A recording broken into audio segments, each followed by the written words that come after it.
Greetings, model railroad fans, and welcome to the Union Pacific Railroad Evanston Subdivision in HO Scale. My name is Gerald Cruz, owner and builder of this layout, and your host for episode 17 of season 2024.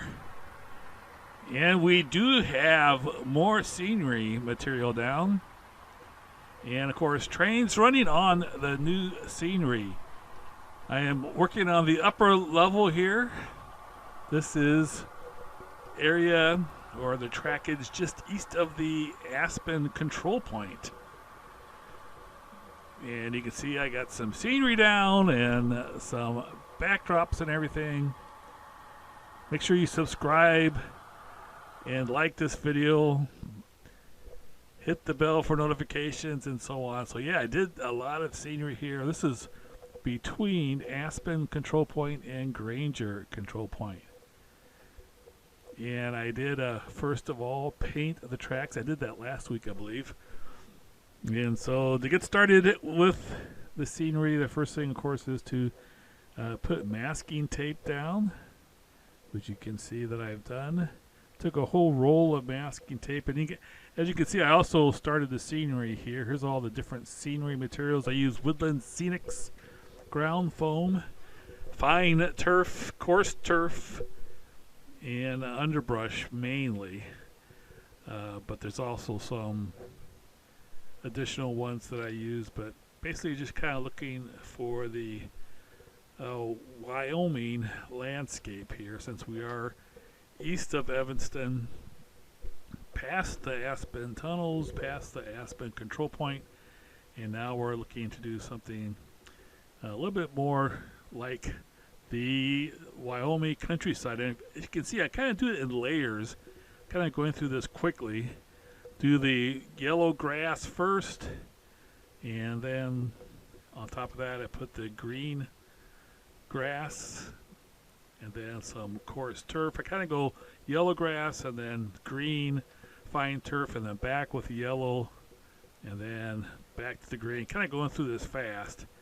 You can pause it if you want to kind of get an idea, but there's basically 6 layers. Yellow grass, green, fine turf, back with a little bit of fine turf of yellow, then coarse turf of green, then lighter green, and then the yellow, and then now we're doing the underbrush, and I have 2 different colors for that.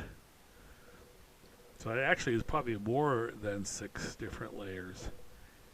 And just kind of sprinkle it on after I paint it with a base paint of Sonoran Desert. And then once I get it all the way I want it to look, then you can see it looks soaking wet now. I spray it with some water with 1 drop of Dawn dish soap, and then spray it with the diluted white glue. I usually 1 part glue to 7 parts water, so it'll spray through the spray bottle, and just soak it as much as I can. So that when it dries, everything will be somewhat fixed in place. You can see here I'm kind of pulling the tape up after I'm done, and I usually don't pull it all in one strip. I cut it here. You can see I cut it off, pulled off a bunch, and then cut it. So I kind of do it in sections. While I let it dry, this is the lift out section for the electric panel. So while I let it dry, I decided to go ahead and set that up. I didn't want it to be glued shut, although I'm not sure if the diluted white glue would have done that, but just to be sure, I kind of lifted that up and let it dry overnight. And here you can see it's still very wet right now, so you kind of see, especially on this part here that I did last, you can see it's got more and more of the white glue in there.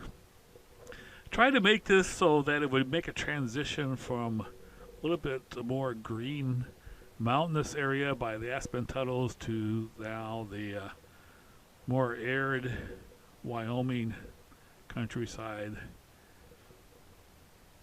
So I don't know if you can tell, but it's supposed to be a transition from a more greener to more yellow color as we went eastward.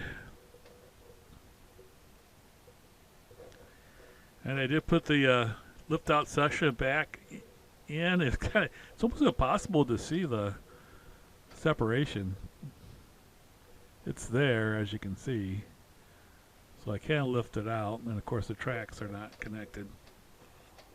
It'll be interesting to see how the ballasting is going to go. But that actually worked out pretty good for the lift out section.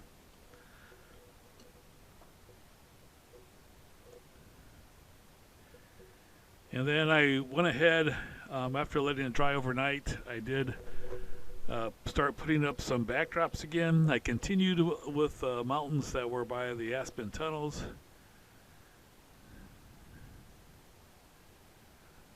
I think I'm going to decide not to use those little hooks there, or I might just let it be sitting on there, and I don't think it's going to move unless somebody pulls on it. But here you can see the backdrops are up. I didn't do all the backdrops because I want to ballast the track that was right up against the Pocatello sub there. So that track there was right up against, and see how the ballast got the backdrop wet.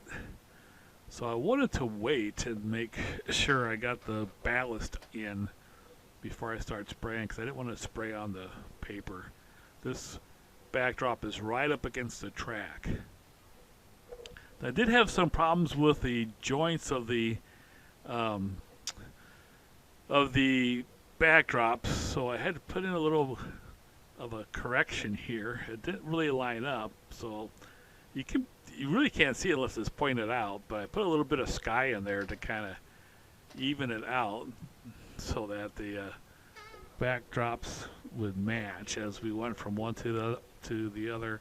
And of course I did also put some trees in front of there. Here's another spot, and then here's the little piece of sky that I am putting in there to correct that. Also, both times it worked out pretty well. So pretty good transition to a little bit more eastern Wyoming. Here you got a little bit more of the arid look. Here you can see the little patch in that corner there for the transition from one backdrop to the other.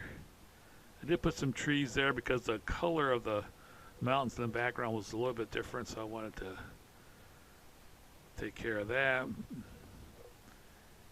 And then there's one more piece here. Now this is coming into Granger, so I'm including some pictures of buildings that are actually in Granger. So that should be pretty cool. So it looked pretty good at this point. Wasn't too messy. Really excited to get this done on the upper level so I can start working on the lower level, which is going to be some pretty cool stuff. Now here you can see I painted the fascia black. I also spray the backdrop with a matte medium. The first couple sections were of the vinyl paper, and then this paper here is just regular satin paper. But definitely makes it a big improvement with the fascia being painted. Here you can see the little correction I made so that it lined up better.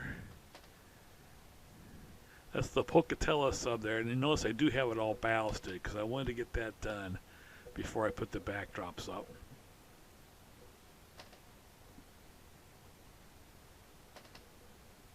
And we have some backdrops going into Granger. So pretty happy to get this scenery done. I still have to ballast. That's what I'm going to be doing this coming week. I am going to ballast this area here, and then maybe get started on the lower level a little bit. We'll see.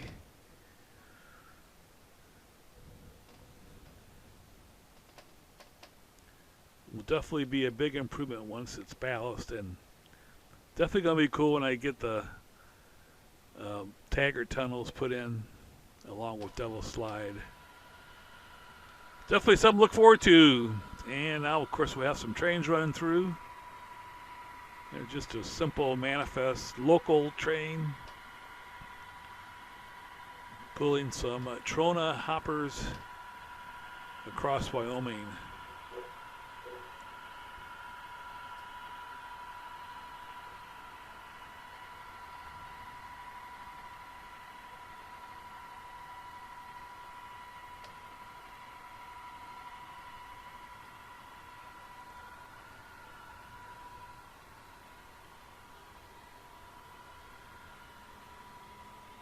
Thanks so much for watching, everyone. Stay tuned next week and we'll have this all ballasted, which will make it look even better. And then we'll get started on some scenery work on the lower level. Now I might, if I get a chance, I also might get the crossing signals working. Logic Rail is sending me, I ordered a control board for the signals and some infrared sensors. So if I get a chance, I might get some steps going and getting that installed. We'll take a look at that and see how it works. See a couple trains. There's a auto rack train going through. It's pretty cool to look all the way down the straightaway on this little scenic area. This has worked out really well, I think, having the 10-inch upper level and then the more scenery-based lower level underneath it. Pretty happy with the way this is coming out. Again, thanks so much for watching. Make sure you like and subscribe. Comments are always welcome. Appreciate all your support. Have a great week, everyone. Take care.